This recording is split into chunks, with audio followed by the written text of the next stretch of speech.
Hey everyone, so I just got this light bulb camera in the mail. It is a smart camera, works through Wi-Fi from Simonelec, and honestly, it looks pretty sweet, but let's check it out. Let's open it up and see what's inside. If we open this box here, we can check on the inside. We got the instructions, the quick user guide manual here. We have the camera itself, as you can see right here, this camera, here it is. As you can see right there, it's Simonelec. We also have inside here screws and some mounting stuff with a little pin to reset it. I'll explain that in a second. And we also have this little thing here that you can install yourself if you want to install it anywhere else other than a light bulb that you already have, or a light bulb, thingy here that you have already installed in your home, and you want to install in a different spot and hook it up. It has all that good there to go. Also with little the screws in the back that will hook up the electrical cords there. I'll be showing you today the just normal basic way hooking up to a normal ceiling lamp or a ceiling connection for a light bulb that's already there. This light bulb camera, just so you guys know, if you unhook this right here, you can see it reveals the light bulb portion. You screw this into a light bulb fixture in your home, and then it connects. You turn on the switch to turn this on, and then you will start the activation process and all that stuff. Here in this instruction booklet, it tells you everything you need to know about hooking up your camera and how to do so.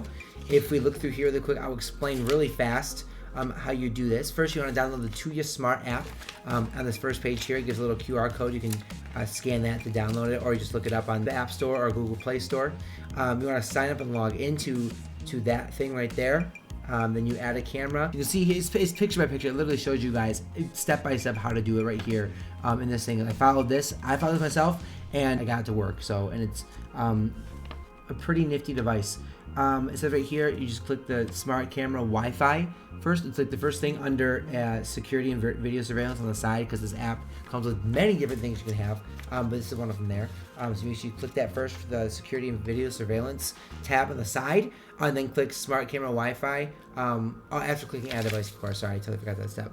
Add device, and then you do all the rest of the stuff here. This is on the side. It's literally follow step by step. It's super simple. Once you do that, the app is going to tell you that you need to reset the camera. So you do that with the pin provided. Make sure you put it straight in there to hit the reset button, because it took me a couple times to actually do it myself. And I missed the button a bunch of times. So make sure you go straight in the middle there, and hold that reset button for 5 seconds until it says that reset has been activated or confirmed or whatever. And then after doing so, you will connect it to your 2.4 gigahertz Wi-Fi. If you have like 5 gigahertz Wi-Fi in your home, which is of course a faster connection, this camera only hooks up to 2.4 gigahertz, which is normally like the normal gigahertz for a router that you would have in your home. If you are not sure about that, you can always try to access your router yourself by typing in the IP address of your router that's provided with your home internet, or if you don't have the access to that or don't know how, just a tip, you can always Google it, or also get in contact with your internet service provider, check that out, and just to have them guide you through that step. Once you do so through the app, it's going to say you're going to want to scan the QR code on your phone with the camera itself. You put your phone in front of the camera, wherever the camera is facing downward like this. You make sure it's there, so 10 to 20 centimeters from the camera. And then once you do so, it's going to scan that, and it's going to say scanning complete, or it's set up complete, or it's going to say something like that. And once it does that, then you can in the app, if you want to change the name of the camera that you have there, use the default one that you have, you can do so and do that, and then start configuring it and getting it ready. So now I'm going to give you guys a look at what the app looks like in the phone with the camera, how to use it manually, and how to set up different features of the camera. It's a really cool thing, so I'm going to show you guys that right now on screen. What you can see here is the camera. I am in my hallway right now, recording this video. Hey, so I just want to apologize for the sound right here. If you didn't notice, in the top right corner, there's a little speaker icon. I had that on, so it was recording from my phone, and then also from the camera itself, the audio. But I just had you guys have a little example of what the audio from the phone sounds like. This here on screen I'm showing, like in the top left corner, there's like the SD or HD button. You can click on that to change the quality of the video. Obviously, if you have HD, it's more heavier video. We'll use more memory. SD will be a shorter one, but less quality. The location of the Wi-Fi is really important, as I say in this part. If your router is far from the camera, it'll probably work a little bit less. My camera here in this moment was actually pretty close to my Wi-Fi, because my Wi-Fi was actually in the next room over. So it was working really well that way. So you can see the next part here, I hit the bottom left corner, the little square thing, and it flips the camera sideways to full screen mode. There in full screen mode, I can manually move the camera, as you can see, with the controls in the bottom left corner. And also can drag my finger up and down to move it as well. The buttons on the right side, you can see there's a camera button there, there's a mic button, and also a video camera button. Those three you can use to record video with the top one, speak through the microphone with that microphone button, speak through the speakers, I mean, with that, and then also if you hit the camera button on the bottom, you can take pictures with it too. But if I can hit record here on the camera, and now I'm recording all the video that I'm doing, moving around, all those things, walking this way, walking over here, you can see all the movement going on there. Take a photo too, as you can see the button down here on this side. I'm going to stop that video though. And then if you want to go to view albums, right here, you can now see videos I've taken already with what, you know, the camera has done already. I've taken some videos there. I'm going to watch a video I did before, or what I just did just now. Hit play, and you can see that video on screen right in front of you guys with everything going on. And then also, if I want to go ahead and get out of this screen, hit this arrow up here, and let's get back to the normal screen right here. If I hit this arrow on the right side, there's double arrows you can see right here. If I hit those, it gives me all the features of the camera that I can use. So there's playback there, there's the gallery, there's theme color, so there's light mode, dark mode. I can change the app to dark mode, which I like a lot better anyway. Go to playback. This is for the stuff for the memory card on there. If you want to use that, or I can just go to gallery for the stuff that I can save right to my phone that I just recorded. I can look at those.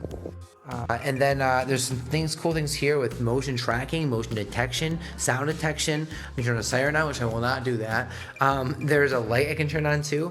I click that there and hit the switch button. The light's on now. And since right now I have the night mode on automatic mode, intelligent mode, it turns to color when it turns off night mode when the light's on, when there's light there. If I turn that off, then it goes back into night mode, and it just sees me with the infrared light that it has there already on the camera. If I go ahead and click on night mode, I can turn that off if I want to. I can change just infrared mode, I can change the color mode, I can change the intelligent mode. So the intelligent mode changes back and forth between the two. Color mode, it's right now, in color, everything like that. You can see me with the light that's there. If I turn this light off though in my bedroom, you can see that the quality goes down quite a bit, and things aren't as visible as they would normally be with a light. If you want to shut my bedroom door, I have lights on in there and stuff like that, now you can't see anything except my phone that's like floating around here. If I hit night mode there and go to infrared mode, the infrared light turns on, and then you can see me in night mode here and everything very clear and great, even though there is no light here in the spot that I'm at right now. If I go in here into intelligent mode, like I said, it'll switch between the two automatically depending if there's light or not. So if I go ahead and go over here, turn my light on in my bedroom, and you get that light coming in the hallway here. Now there's light here, so the camera detects that and changes the color instead of using black and white mode. But you can do that here, whatever one you want. I do actually like infrared mode for nighttime, so I would do that there and have that on all the time, no matter if the lights pass through my camera or no. And then here's some other cool features, like I mentioned already: motion tracking and motion detection and sound detection.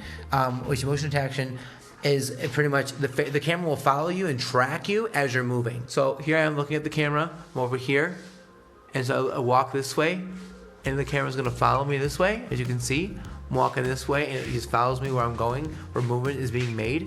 It follows me over here, and then I walk back this way, and the camera will follow me this way, which I think is really cool too. As you can see, this way. It's a really cool feature, I think, that this camera has, that it detects motion and it moves with it.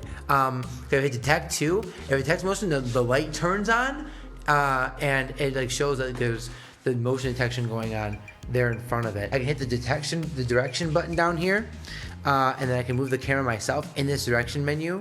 So if I want to move it, to the left or to the right, I can do that. I do not advise using the direction buttons, as I mentioned before, with motion tracking on, because I can totally screw things up. So I would not do that. But if I want to set it up in just one exact spot, and say I want to just get my hallway here, where it's going to, from my bathroom to my living room, I can have that set up where it just does that spot. If I want to move it up a little bit more to see like down the hallway for anything that's there, I can also have that too. Or whatever, maybe it's in my house on the outside, my patio area, my porch area, wherever it may be where I want this camera, I can set this up and have it good to go. So if you're looking for a light bulb smart camera, just like the one you see here, you can check this one out from Cinemalec.